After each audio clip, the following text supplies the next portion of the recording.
So you might wonder what on earth I'm doing sitting on this horse in the stable.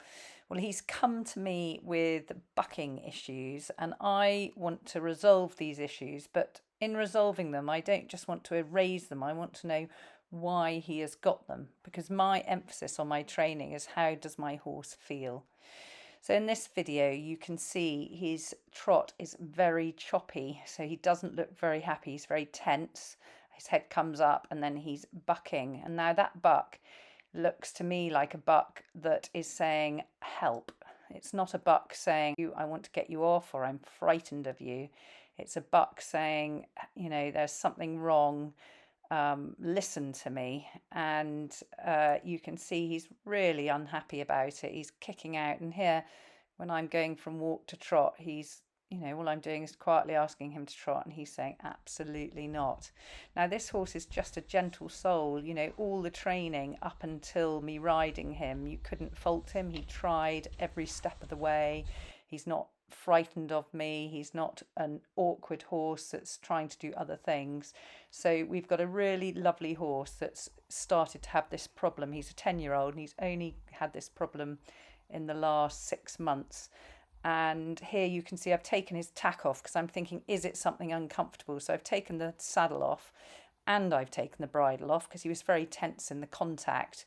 And I'm just seeing how he feels. And as you can see here, he looks so much happier. So we're beginning to sort of play with him, see how receptive he is to me, and just try and evaluate what's going on, because we want to find out why he's bucking. We don't just want to suppress the bucks, because the bucks are part of the way he's talking to me. So I don't want to tell him off for bucking. I want to say, right, mate, what's wrong? You're bucking. There's obviously an issue. And as you can see here, he's really receptive to what I'm asking him. In no way is he trying to be difficult. I haven't got a saddle, I haven't got a bridle, I'm not using the neck strap, I'm just using my weight. And in no way is he trying to be awkward. But we just pop him into trot, and then if you look, his head comes right up. So although his stride is longer than it was when I had the bridle on, if you look at the outline of his body, his head is raised, and as I come round the corner here, you can see in his face he's really a bit unsure about what's going on. So there you can see I'm holding on to the mane. That's to stop me bobbling around on him too much, but he's still really with me. He's still really connected to me, because all I have to do is drop my breath and he's stopping. And the other really obvious thing that's happened is he stopped bucking. If you just saw there, he just sniffed the dog and walked past. When I was saddled, I would have said he would have spooked and maybe even kicked out at the dog. So he's he's really beginning to relax. So from that point of view, it's really good. But now if we look a bit deeper and actually look about how we think he feels, I would say that there is tension in his face.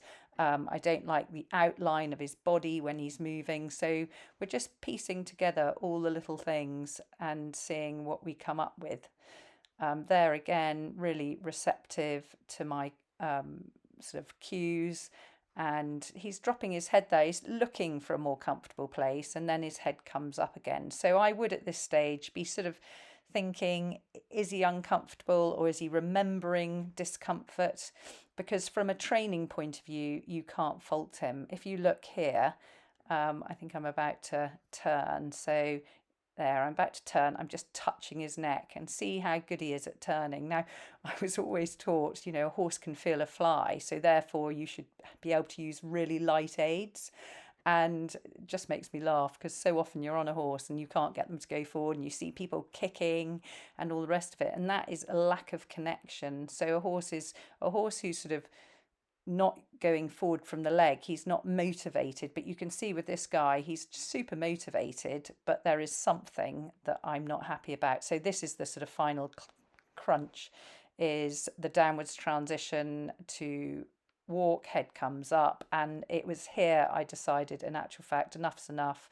And I sent him home. And I think even though he'd had masses of veterinary The vets had MRI'd him and everything. I think it was a pain issue. He went home and she gave him a year off because she was having a baby, really lovely owner.